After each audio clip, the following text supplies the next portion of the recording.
Hello and good afternoon, everyone. My name is Janic. Thank you all for being here today.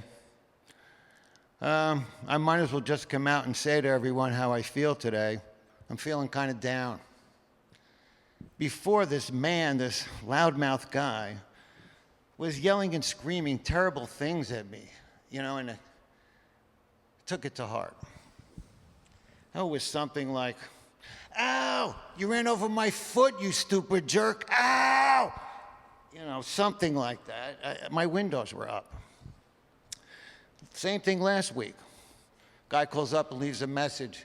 "Hey, wise guy, I wrote you a check for $75 for 10 cheesecakes, and guess what? I never saw any cheesecakes, you bum."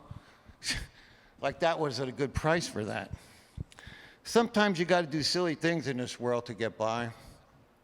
Like with my grandmother, she's getting old and lonely and poor. She wanted to know if maybe I wouldn't mind moving in with her and splitting the rent. I said, "Sure, Grandma. That's not silly. I don't mind. I spend most nights there anyway." Now it's like we're roommates with benefits. Well, what I mean was, when I was young, she taught me about the concerned and progressive way to act like a responsible adult. Like when it was first found out that cigarettes cause cancer in mice, she was one of the first ones in her building to stop eating them. And she told all her friends, "Hey, stop buying them smokes. It's bad for their health." And I'll do stuff for her. I took her to see her friend Agnes at the senior home. The staff there told Grandma that she's getting a little lazy, cantankerous. She doesn't want to do her morning exercises. They said, "Well, maybe you could light a fire under her butt." I thought, man, that's a little drastic. So we just went with a scented candle, for the cat smell. And she told me about Agnes when she was young. She used to have worms. I said, "What'd she do, sell them or go fishing a lot?" She says, "No, she ate them, you dope. They grew up poor. Her father was a dirt farmer, and in only 1 year did he ever bring in a successful crop of topsoil or dust." I says, "Grandma, you ought to stay active." I signed her up for a spinning class. She only went once. I said, "What happened? Did you get dizzy?" She says, "Yeah, you idiot. They made us carry around 40-pound bales of cotton across the factory up to the looming machines." She was kind of mad that day. And I'll do what I can for her. She's independent.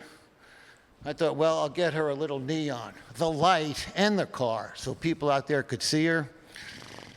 Last week, she was out off-roading with it.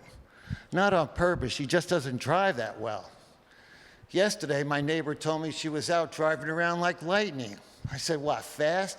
He said, "Nah, just randomly hitting trees and striking people." Wow.